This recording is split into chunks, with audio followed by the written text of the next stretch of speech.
राम राम सभी को। कैसे हो सभी? उम्मीद करता हूँ साथियों सभी स्वस्थ होंगे, ठीक होंगे।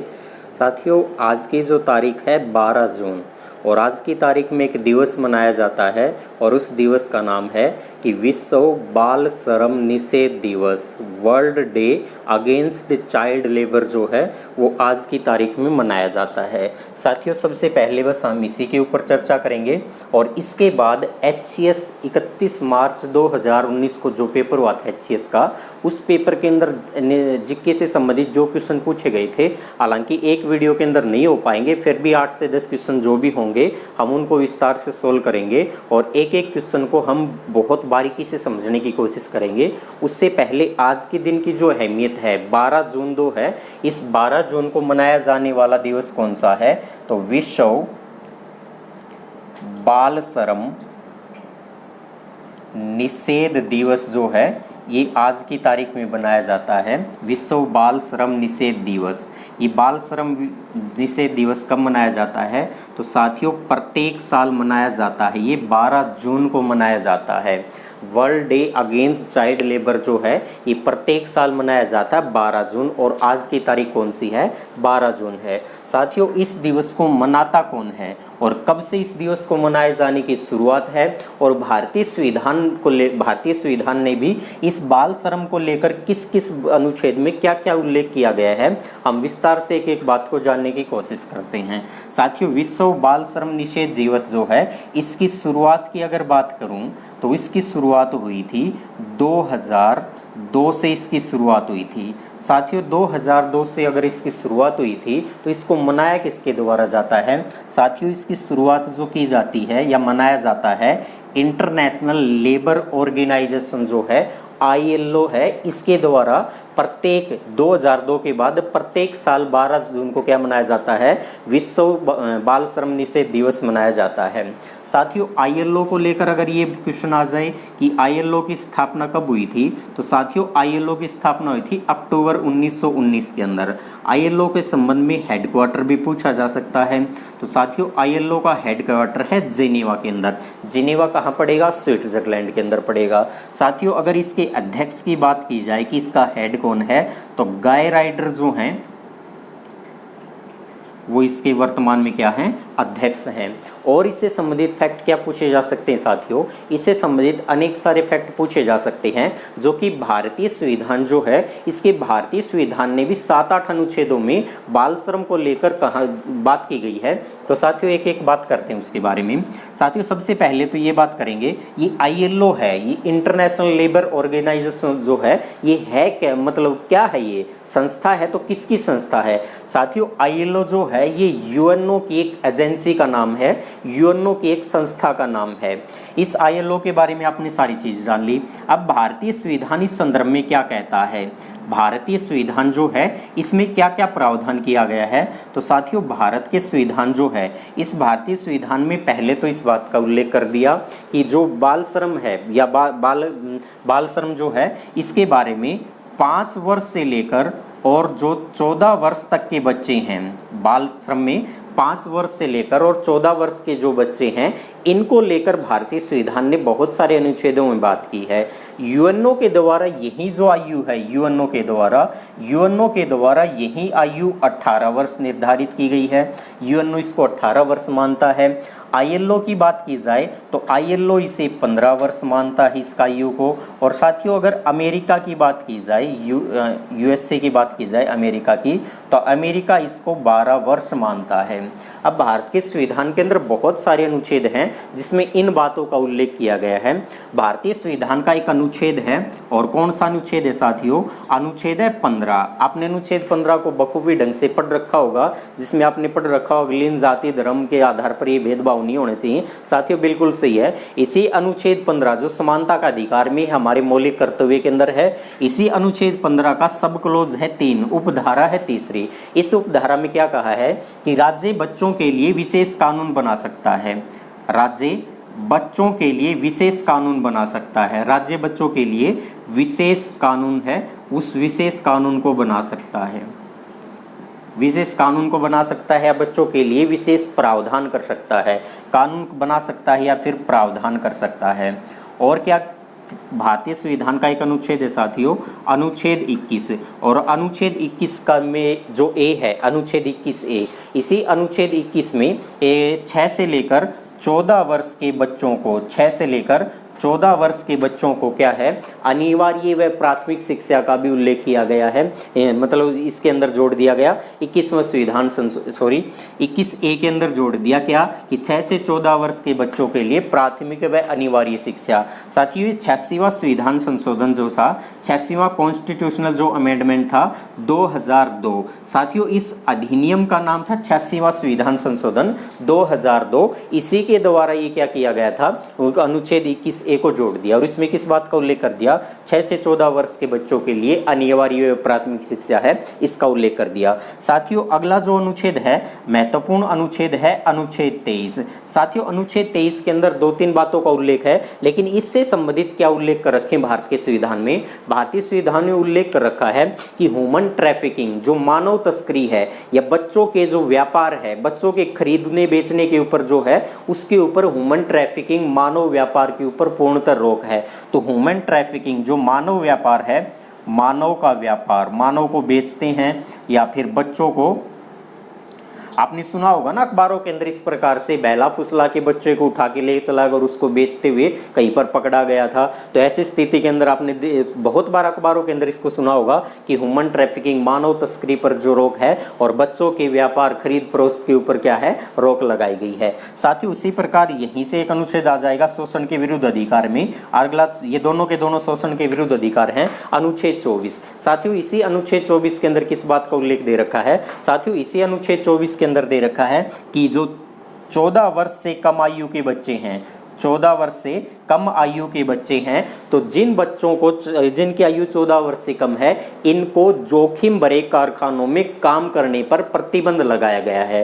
तो इस बात का उल्लेख कर दिया अनुच्छेद 24 के अंदर। क्या और भी भारतीय संविधान के कुछ अनुच्छेद हैं जो इनको बच्चों से संबंधित कुछ प्रावधान किया गया है? तो साथियों बिल्कुल है, भारतीय संविधान का में के अंदर जो DPSP है, DPSP डायरेक्टिव प्रिंसिपल और स्टेप पॉलिसी, जिन्हें कहा जाता है राज्य के नीति निर्देशक तत्व। साथियों इसी राज्य के नीति निर्देशक तत्वों के अंदर एक अनुच्छेद आ जाता है, अनुच्छेद 39। साथियों अनुच्छेद 39 आता है। इसी अनुच्छेद 39 में क्या कहा गया है कि राज्य जो है वो बच्चों के स्वास्थ्य और उनको मानसिक और स्वास्थ्य के लिए क्या करेगा, मतलब उनको अहमियत देगा, उनको प्रावधान करके देगा।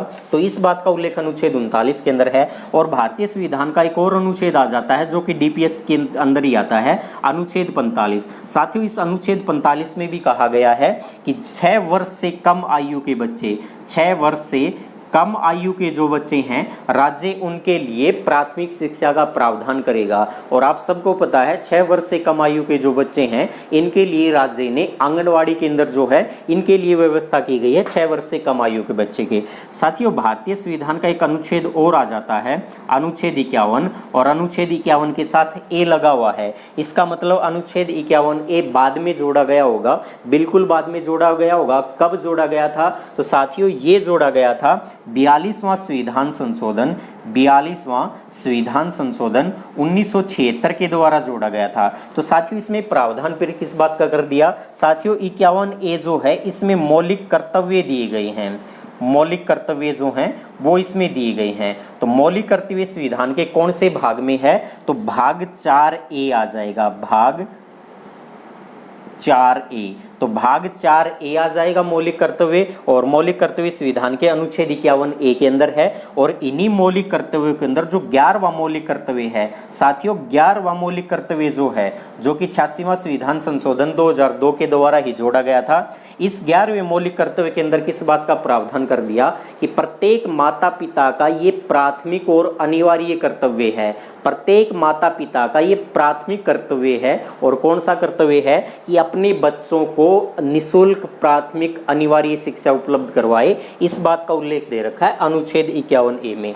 तो साथियों आज जो दिवस मनाया जाता है जिसे कहा जाता है विश्व बाल श्रम निषेध दिवस, जो कि किस तारीख को मनाया जाता है? प्रत्येक साल मनाया जाता है 12 जून को। साथियों इससे संबंधित और कुछ फैक्ट बचते हैं क्या? बिल्कुल बचते हैं। अगर आपसे पूछ लिया जाए कि कारखाना अधिनियम, साथियों मैं 1-2 की चर्चा करूंगा। कारखाना अधिनियम जो है ये कब बना था? कारखाना अधिनियम बना था 1948 के अंदर। साथियों बाल श्रम अधिनियम कब बना था? बाल श्रम अधिनियम 1986 में बना था। साथियों क्या इनके अलावा भी कोई प्रावधान किए गए हैं क्या? साथियों बिल्कुल इनसे संबंधित बहुत सारे अधिनियम बनाए गए हैं। मैं मोटे मोटे अधिनियमों की बात करता हूँ, जैसे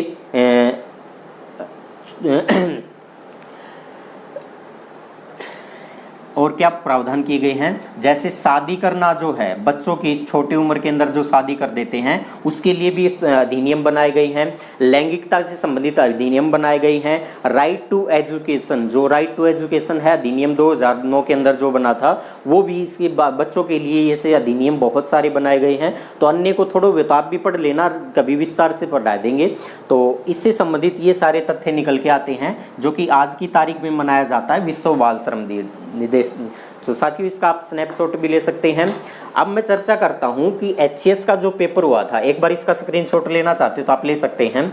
और अगर मैं बात करूं तो 31 मार्च 2019 को जो पेपर हुआ था हरियाणा में, HCS का पेपर हुआ था। और साथियों इस HCS के पेपर के अंदर, और इसकी साथियों थीम क्या है? साथियों इसकी थीम भी पूछी जा सकती है पेपर के अंदर कि 2020 का जो विश्व बाल श्रम निषेध दिवस था, इसकी थीम क्या थी? साथियों इसकी थीम को लेकर भी अगर बात करें तो थीम को मैं ऊपर लिख देता हूँ। इसकी थीम क्या थी? तो साथियों इसकी थीम जो थी वो थी protect, PROTECT, protect children, CHILDREN, children from child labour now more than ever. साथियों ये इसकी थीम रही है। इसको लेकर अगर मैं बात करूं कि आज HCS के पेपर में क्या क्वेश्चन आए थे, तो HCS के पेपर में जो क्वेश्चन आए थे साथियों बहुत ज़बरदस्त क्वेश्चन रहे हैं। और उन क्वेश्चनों को संबंधित हम बहुत सारे फैक्ट जानेंगे। किस तरफ है? हाँ ये है। तो ये सारे के सारे क्वेश्चन है जो HCS के पेपर में पूछे गए हैं। और साथियों इसकी आपको PDF टेलीग्राम चैनल पर मिल जाएगी। शुरुआत करते हैं आज की वीडियो की। इसको मैं रफ कर रहा हूँ। पहला क्वेश्चन है कि शिक्षा का अधिकार अधिनियम के अंतर्गत स्कूलों में उच्च प्राथमिक स्तर पर छात्र शिक्षक अनुपात क्या होना चाहिए? साथियों एक बार क्वेश्चन को जल्दी से मैं फिर पढ़ देता हूं। शिक्षा का अधिकार अधिनियम के अंतर्गत स्कूलों में उच्च प्राथमिक स्तर पर छात्र शिक्षक अनुपात क्या होना चाहिए? 31 मार्च 2019 के पेपर में ये क्वेश्चन पूछा गया था। तो साथियों ऑप्शन दे रखे 35:1, 45:1, 15:1 और 25:1। साथियों शिक्षा का अधिकार, मैं शॉर्टकट में लिख रहा हूं, राइट टू एजुकेशन, शिक्षा का अधिकार अधिनियम जो था। साथियों पहले तो ये बात ध्यान रखें, शिक्षा का अधिकार अधिनियम कब बना था?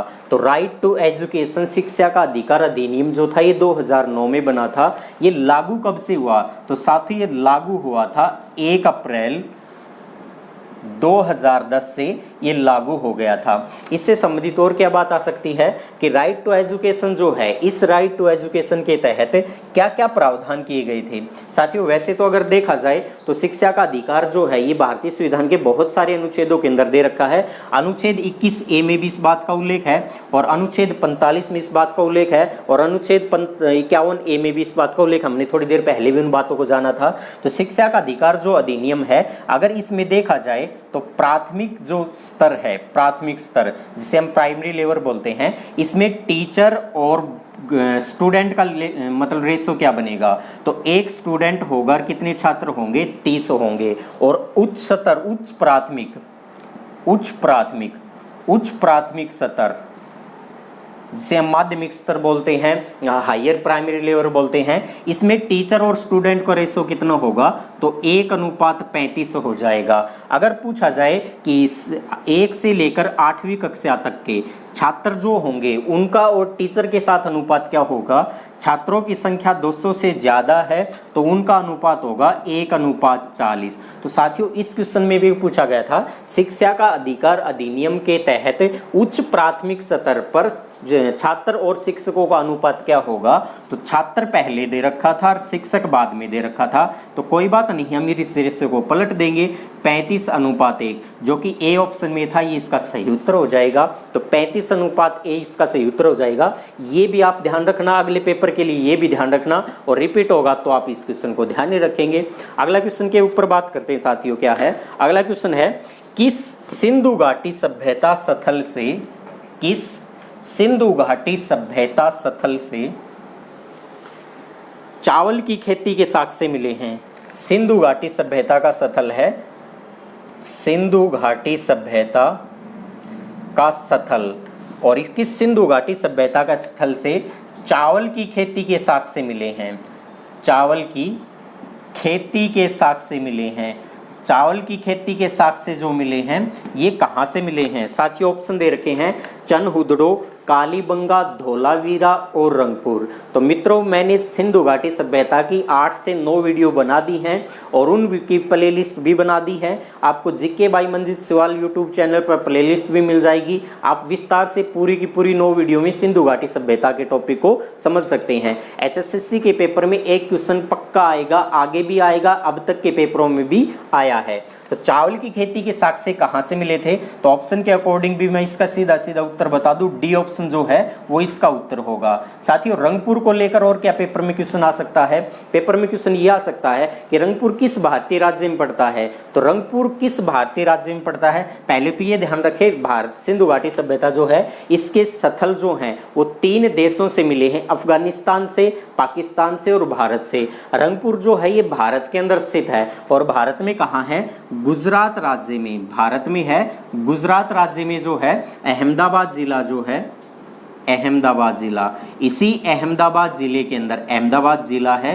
इसी अहमदाबाद जिले में भोगवा नदी के किनारे, भोगवा नदी जो है इस भोगवा नदी के किनारे खंबात की खाड़ी में, खंबात की खाड़ी में स्थित जो स्थल है वो रंगपुर है। जैसे प्रायद्वीपीय भारत को आपने इस प्रकार से मैप में देखा था, तो ये यहाँ पर जो खाड़ी है इसी को कहा जाता है खंबात की खाड़ी, और ऊपर जो यहाँ पर एक खाड़ी बनती है यहाँ, इसे कहा जाता है कच्छ की खाड़ी। तो कच्छ की खाड़ी में नहीं है, ये कहाँ पर स्थित है, खंबात की खाड़ी में। खंबात की खाड़ी के अंदर आपने नाम सुने होंगे, लोथल है, बगतापुर है, मेगम है, कुंतासी है और रंगपुर है। ये कहाँ पर है, खंबात की खाड़ी में। कच्छ की खाड़ी के अंदर धोलावीरा है और सुरकोटदा है, वो इस कच्छ की खाड़ी में है। तो पेपर में ये भी क्वेश्चन आते हैं, निम्न में से कौन सा सिंधु घाटी सभ्यता स्थल कच्छ की खाड़ी में स्थित नहीं है, कौन सा सिंधु घाटी सभ्यता स्थल खंबात की खाड़ी में स्थित है या खंबात की खाड़ी में नहीं है। इसलिए साथियों इनकी लोकेशन बहुत इंपॉर्टेंट हो जाती है किसी भी पेपर के लिए। तो साथियों इसके बारे में और क्वेश्चन क्या आएगा कि रंगपुर की जो खोज है, तो रंगपुर की खोज जो की गई थी वो रंगनाथ राव के द्वारा की गई थी, रंगनाथ राव के द्वारा इसकी खोज की गई थी। तो साथियों इससे संबंधित ये फैक्ट हैं। और धान की भूसी के अवशेष कहाँ से मिले थे, जब चावल की खेती के साक्ष्य मिले हैं तो धान की भूसी के साक्ष्य भी कहाँ से मिले थे, वो भी रंगपुर से मिले थे, गुजरात में है। अगला क्वेश्चन देखते हैं साथियों क्या है, अगला क्वेश्चन है माता टीला, ये तो यहीं पर आ जाएगा, माता टीला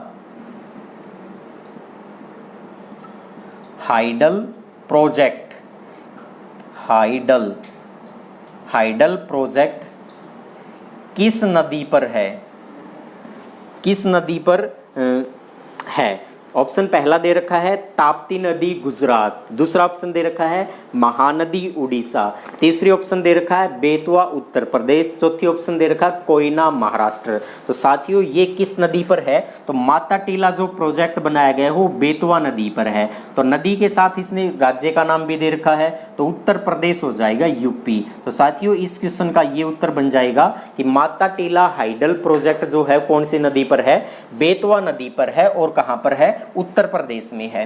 ये अगला क्वेश्चन देखते हैं साथियों, बहुत ज्यादा इंपॉर्टेंट अगला क्वेश्चन, तो क्योंकि वर्तमान के अंदर अगर आप सारी स्थिति को समझ के चलेंगे तो आपको दिखाई देगा कि हम किस बात को पढ़ रहे हैं। अगला क्वेश्चन है उष्णकटिबंधीय पूर्वी प्रशांत महासागर के ऊपर समुद्र की सतह के तापमान में अनियमित भिन्नता के कारण महासागरीय धारा को कहा जाता है। साथियों, आपको ये क्वेश्चन पीडीएफ में मिल जाएगा, इसलिए मैं केवल क्वेश्चन को एक बार बोलकर केवल कीवर्ड में लिख दूंगा। उष्णकटिबंधीय पूर्वी प्रशांत महासागर के ऊपर समुद्र की सतह के तापमान के अनियमित भिन्नता के कारण महासागरीय धारा को क्या कहा जाता है? तो ऑप्शन दे रखे हैं साथियों, हम्बोल्ट करंट, दूसरा ऑप्शन दे दिया अल नीनो, तीसरा ऑप्शन दे दिया केनारी करंट और चौथा ऑप्शन दे दिया अगुलहास करंट। HCS 31 मार्च 2019 के पेपर में ये क्वेश्चन पूछा गया है। तो साथियों, उष्णकटिबंधीय जो पूर्वी प्रशांत महासागर है, इसके ऊपर से चलने वाली जो तापमान के कारण भिन्नता के कारण महासागरीय धारा को कहा जाता है अल नीनो। साथियों, इसे कहा जाता है अल नीनो। अब इस अल नीनो को लेकर और क्या क्वेश्चन बन जाएंगे साथियों? ये बन जाएगा अल नीनो की उत्पत्ति है, ये उत्पत्ति कब होती है? साथियों, अल नीनो की उत्पत्ति जो होती है, अल नीनो की उत्पत्ति जो है ये पूर्वी प्रशांत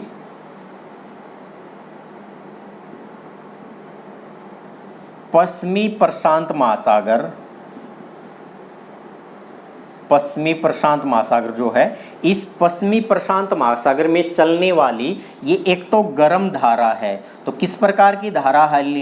अल नीनो गर्म धारा है। पेपर के अंदर क्वेश्चन पूछे जाते हैं, निम्न में से कौन सी महासागरीय धारा गर्म है, निम्न में से कौन सी महासागरीय धारा ठंडी है, निम्न में से कौन सी महासागरीय धारा जो है वो प्रशांत महासागर की है, और कौन सी प्रशांत महासागर की पूर्वी है, कौन सी पश्चिमी है, ये बहुत इंपॉर्टेंट हो जाता है। तो पश्चिमी प्रशांत महासागर में चलने वाली किस प्रकार की धारा है? ये गर्म जल धारा है। और अगर गर्म जल धारा है तो साथियों इसको लेकर क्वेश्चन क्या पूछे जा सकते हैं? इसकी उत्पत्ति कब होती है? तो साथियों 25 दिसंबर के आसपास या 25 दिसंबर एवरेज डेट दे दी हो कि 25 दिसंबर को इस एल नीनो की उत्पत्ति होती है। और साथियों 25 दिसंबर को पूरे विश्व के अंदर क्रिसमस डे मनाया जाता है।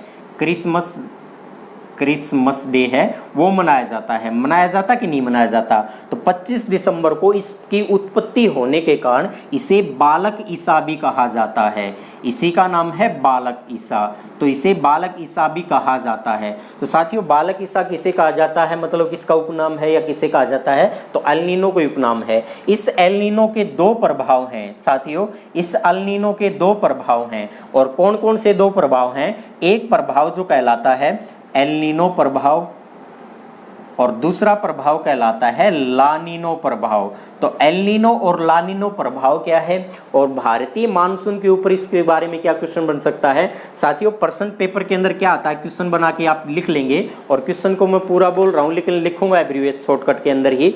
ये पूछा जा सकता है, निम्न में से कौन सी महासागरीय धाराएं, निम्न में से कौन सी महासागरीय धाराएं, कौन सी महासागरीय धाराएं, चल पूरा ही लिख लेता हूं, कौन सी महासागरीय धाराएं भारतीय मानसून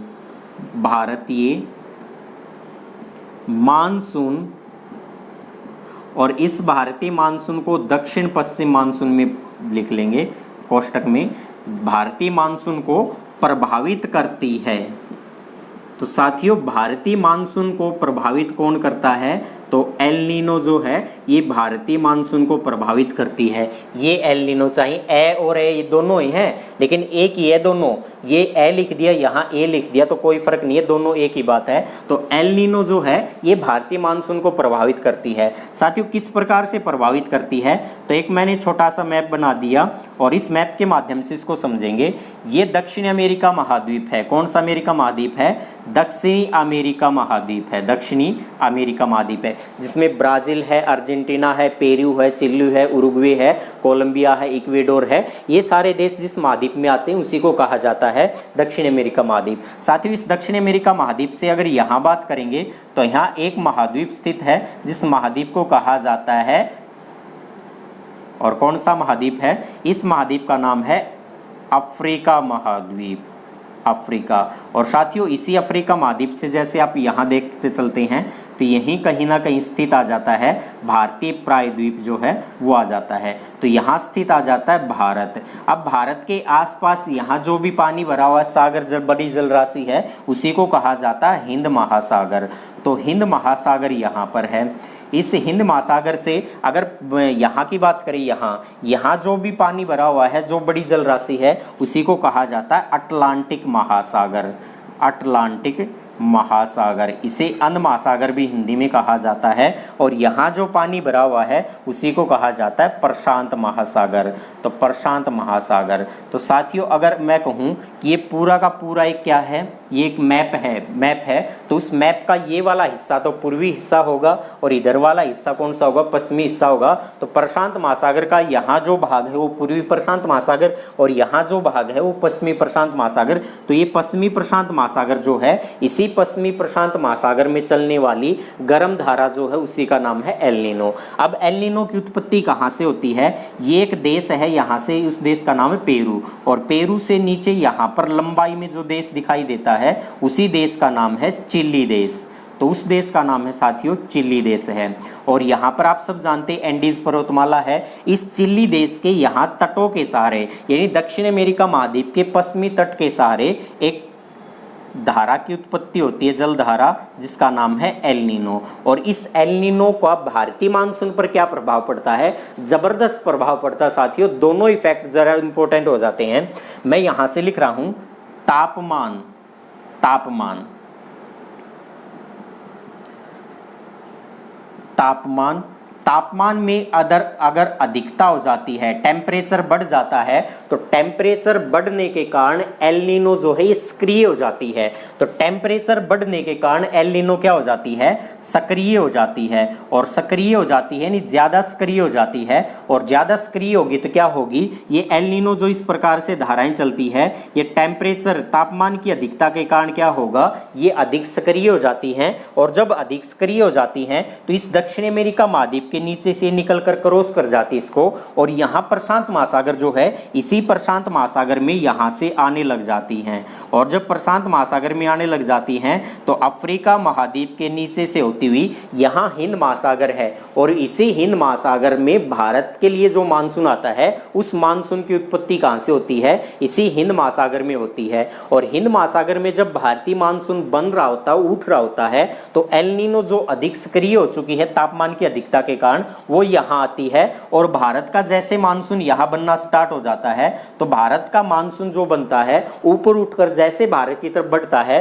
तो पीछे से एल नीनो आकर इनको धक्का दे देती है। और जब एल नीनो इनको धक्का देगी, क्योंकि एल नीनो गर्म जल धारा है, अगर इनको धक्का देती हुई आगे निकलेगी, तो ये जल धाराएं जो हैं, ये भारतीय मानसून को जो बनता है, उस भारतीय मानसून को पीछे से धकेलना शुरू कर देती है। और भारत का जो मानसून है वो भारत में वर्षा न करते हुए भारत से क्रॉस कर जाता है। और जब भारत में वर्षा नहीं होगी तो इसे कहा जाएगा अनावृष्टि। एल नीनो को क्या कहा जाएगा, अनावृष्टि कहा जाता है। अनावृष्टि कहा जाता है। अनावृष्टि का मतलब है कि कम बारिश होगी, और साथियों अगर कम बारिश होगी तो स्थिति हो जाएगी अकाल की स्थिति हो जाएगी, जो कि भारतीय मानसून के लिए, जो कि भारतीय मानसून को कमजोर कर देती हैं। और ऐसी स्थिति में भारत में मानसून बारिश नहीं करेगा। बारिश नहीं करेगा तो यहाँ क्या होगा, अकाल पड़ेगा, कम बारिश के कारण अकाल पड़ेगा, जो कि भारत के लिए खतरनाक साबित हो सकता है। साथियों दूसरा प्रभाव इस एल नीनो के ऊपर क्या है, एल नीनो के ऊपर दूसरा प्रभाव पड़ता है कि तापमान में कमी होने के कारण, साथियों यहां लिखता हूं मैं, तापमान में कमी होने के कारण एल नीनो जो है ये सक्रिय भी कम होती है। और अगर सक्रिय कम होती है तो एल नीनो इस बार क्या है, एल नीनो उठती तो यहाँ से है और दक्षिण अमेरिका महाद्वीप के पश्चिमी तट के सहारे ये रुक जाती है। इस बार ये इस महाद्वीप को क्रॉस नहीं करेंगी, और जब इस महाद्वीप को क्रॉस करके आगे नहीं आएंगी तो भारत का मानसून जो यहाँ पर बन रहा है, अब हिंद महासागर से भारत के लिए जो मानसून बनकर उठता है, अब उस मानसून को पीछे से धक्का नहीं देगी। और जब पीछे से धक्का नहीं देगी तो ये मानसून भारत के अंदर प्रवेश करेगा और भारत के अंदर बारिश करनी शुरू कर देगा। और बारिश, जितनी बारिश की आवश्यकता होती है उससे अधिक बारिश होती है, और अधिक बारिश हो जाती है तो नदियों के अंदर बाढ़ आ जाती है और सब जगह पानी भर जाता है, किसान की फसल बर्बाद हो जाती है। और इसका अधिक बारिश के कारण अधिक बारिश आ जाती है, और इसी अधिक बारिश को कहा जाता है अतिवृष्टि। क्या कहा जाता है, अतिवृष्टि कहा जाता है। अतिवृष्टि, अतिवृष्टि का मतलब क्या है कि आवश्यकता से अधिक बारिश आ जाना। तो इस प्रभाव को कहा जाता है लानिनो प्रभाव। तो लानिनो प्रभाव भी भारतीय मानसून के लिए क्या है, ज्यादा है, क्योंकि जब एल-नीनो पीछे से भारतीय मानसून को धक्का नहीं देगी तो आवश्यकता से ज्यादा बारिश होगी। अगर धक्का देगी तो बारिश कम करके जाएगा, ना के बराबर करके जाएगा। कम बारिश भी भारत के लिए खतरनाक होगी, ज्यादा बारिश भी खतरनाक होगी। कम बारिश में अकाल पड़ेगा और ज्यादा बारिश में क्या होगा कि नदियों के अंदर बाढ़ आ जाएगा, उफान आ जाएगा और फसल जो है उस फसलों को पानी की अधिकता के कारण फसल भी बर्बाद होने लग जाती है। यातायात के ऊपर, दूरसंचार के ऊपर सब कहीं प्रभाव पड़ेगा इस बात का। तो साथियों ये इस क्वेश्चन से संबंधित फैक्ट थे कुछ। आगे बढ़ते हैं, अगला क्वेश्चन क्या है। अगला क्वेश्चन है किस अंतरराष्ट्रीय संगठन ने, ये एचएस के पेपर में क्वेश्चन पूछा गया है और इस क्वेश्चन से संबंधित कुछ एक फैक्ट जानने की कोशिश करेंगे। बाकी है ये करंट का ही क्वेश्चन, आपने करंट में कहीं ना कहीं पढ़ लिया होगा और करंट में आपने सारी चीज़ों को अगर पढ़ रखा है तो 2-4 फैक्ट और नए जोड़ लेना। और किस प्रकार से है कि अंतरराष्ट्रीय जो संगठन है, अंतरराष्ट्रीय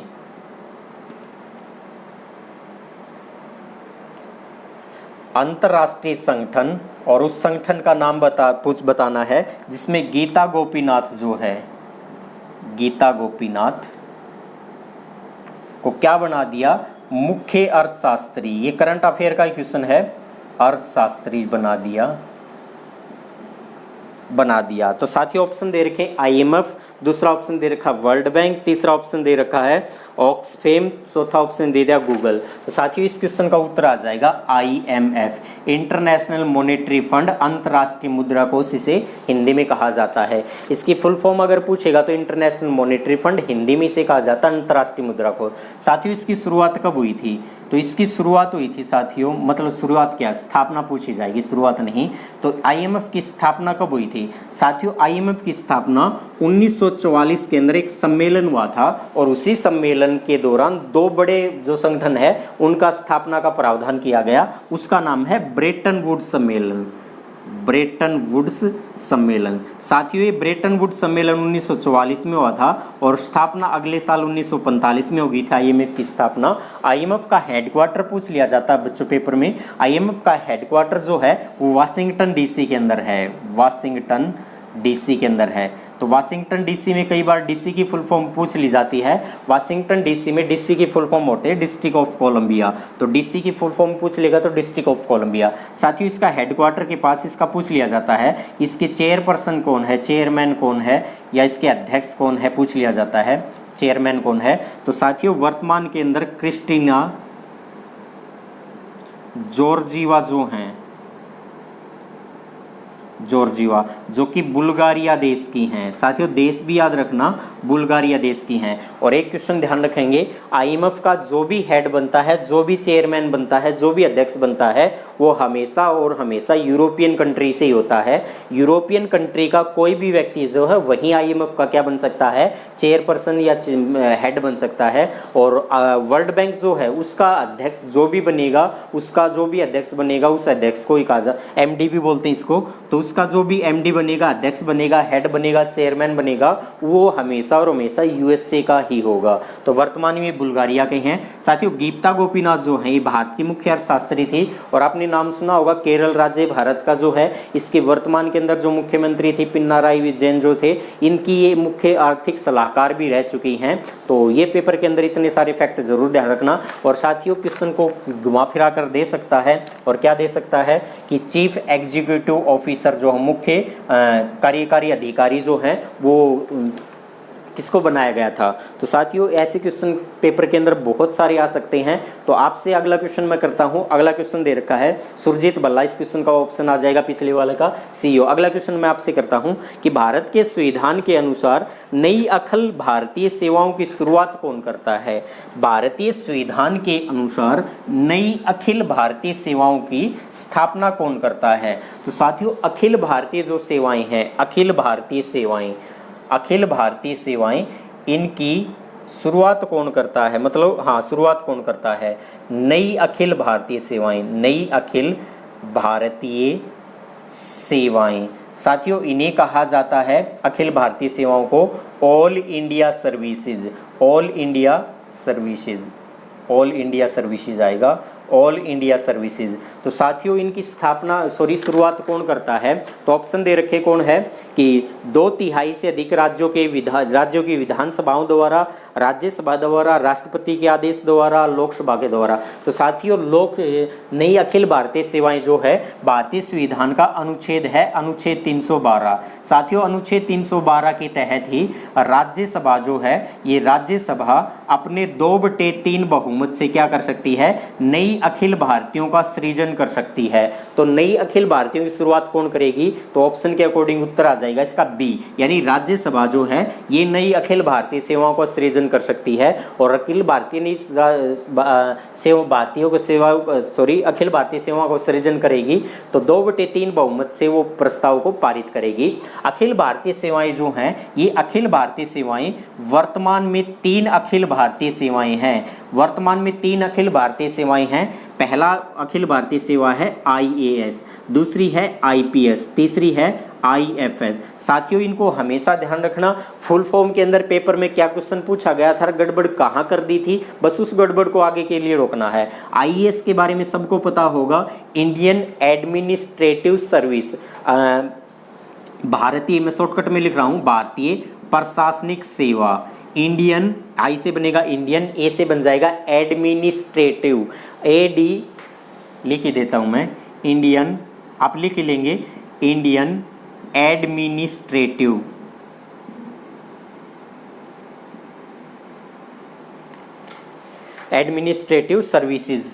सर्विसेज आप लिख लेना। और IPS से बनेगा इंडियन पुलिस सर्विस, यानी हिंदी में लिख दूं भारतीय पुलिस सेवा जो है वो इसका हिंदी में बन जाएगा, इंग्लिश में इंडियन पुलिस सर्विस बन जाएगा। IFS की फुल फॉर्म में अधिकांश बच्चे क्या हैं, गड़बड़ कर देते हैं, और साथियों इस गड़बड़ को आगे नहीं करना है। IFS की 2 फुल फॉर्म बनती है, एब्रीविएशन यही है, लेकिन I से बनेगा, I स्टैंड फॉर इंडियन, और F से 2 बनते हैं नाम, और दोनों ही सेवाएं तो हैं, लेकिन अखिल भारतीय सेवाएं दोनों में एक ही है। कई इसको बोलते हैं इंडियन फॉरेन सर्विस। साथियों इंडियन फॉरेन सर्विस नहीं है, क्योंकि Indian foreign service all India service के अंदर नहीं आती। IFS में IFS जो है इसमें F से बनेगा forest service, FOREST, forest services. तो यानी भारतीय वन सेवा जो है ये इसका पूरा नाम हिंदी बनेगा। IFS की फुल फॉर्म ध्यान रखना, इंडियन फॉरेस्ट सर्विस बनेगा। तो 3 अखिल भारतीय सेवाएं हैं, ये 1966 से शुरू हुई थी। अखिल भारतीय सेवाओं में IFS जो है 1966 से शुरू हुई थी। साथियों IFS में जिसको आप बोलते हैं इंडियन फॉरेन सर्विस बोलते हैं, वो फॉरेन सर्विस जो है वो केंद्र सरकार के द्वारा दी जाने वाली एक सेवा है, अखिल भारतीय सेवाएं नहीं है। तो केवल अखिल भारतीय सेवाएं 3 है, इनका सृजन अनुच्छेद 312 के तहत कौन कर सकता है? राज्यसभा कर सकती है। अगला क्वेश्चन देखते हैं साथियों क्या है, और अगला क्वेश्चन है कि अनुसूचित जातियों और जनजातियों का राष्ट्रीय आयोग कब राष्ट्रीय आयोग अनुसूचित जाति और राष्ट्रीय आयोग अनुसूचित जनजाति में द्विभाजित हुआ था? साथियों आप इसको PDF में जरूर देख लेना, ये क्वेश्चन आपको तभी समझ में आएगा, क्योंकि अब मैं बोल रहा हूं तो आप समझेंगे पीछे वाला ही बोल दिया, नहीं, इसमें 2-3 बार वो नाम दे रखे हैं। अनुसूचित जातियों और जनजातियों का राष्ट्रीय आयोग कब राष्ट्रीय आयोग अनुसूचित जाति और राष्ट्रीय आयोग अनुसूचित जनजाति में द्विभाजित हुआ था? तो साथियों इसको लेकर मैं बात करता हूं, ऑप्शन दे रखे हैं 28 सितंबर 2004, 28 सितंबर 2006, 28 सितंबर 2005, 28 सितंबर 2003। तो साथियों इसका उत्तर तो आ जाएगा 28 सितंबर 2003। लेकिन इससे संबंधित फैक्ट हम क्या जानेंगे कि इसमें दे रखा है राष्ट्रीय अनुसूचित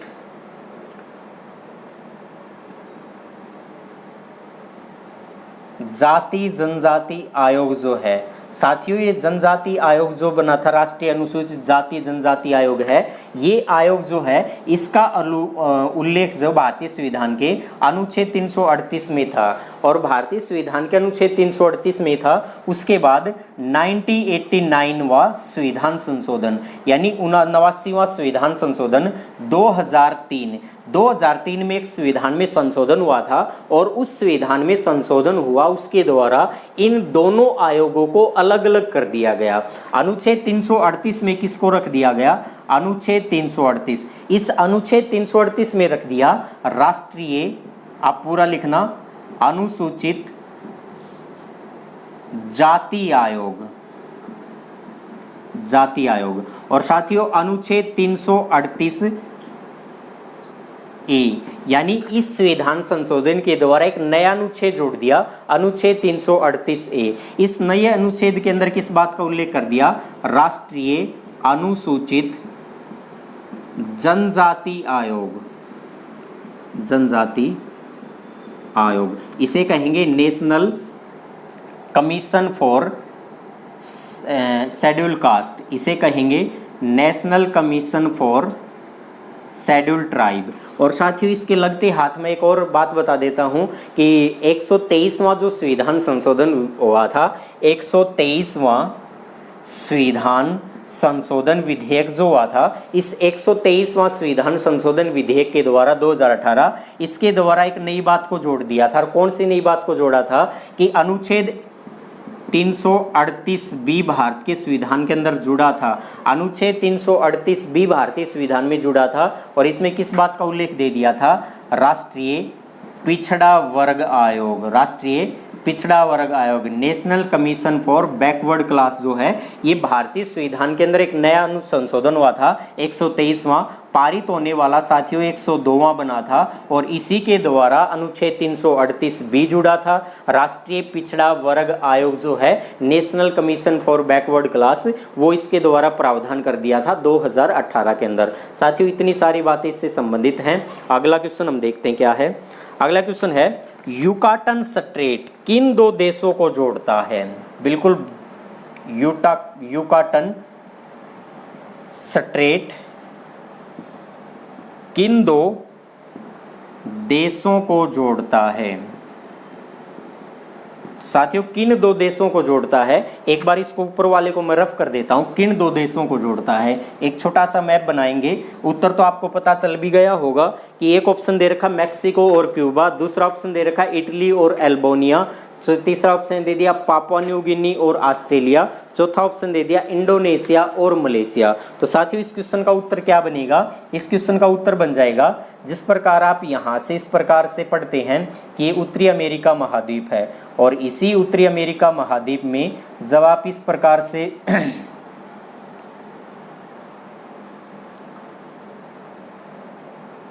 ये उत्तरी अमेरिका महाद्वीप है साथियों। उत्तरी अमेरिका महाद्वीप में यहाँ पर एक देश पड़ता है, उस देश का नाम है यूएसए, और यूएसए ऊपर यहाँ जो देश पड़ता है उस देश का नाम है कनाडा, और यहाँ पर जो देश पड़ता है उस देश का नाम है मैक्सिको, मैक्सिको, मैक्सिको। तो साथियों यहाँ पर देश है मैक्सिको, यहाँ पर जो पानी है, जल राशि है, उसी का नाम है प्रशांत महासागर, प्रशांत महासागर। और यहाँ पर जो जल राशि यहाँ पर है उसे कहा जाता है अटलांटिक महासागर, अटलांटिक महासागर कहा जाता है। साथियों इसी देश इसी यहाँ पर 3-4 देश पड़ते हैं, और उन्हीं 3-4 देशों में एक देश का नाम है जिसे कहा गया क्यूबा। तो साथियों युकाटन स्टेट यहाँ पर है, तो किन दो देशों के बीच है युकाटन स्टेट? मैक्सिको और क्यूबा। तो साथियों उत्तर आ जाएगा मैक्सिको और क्यूबा,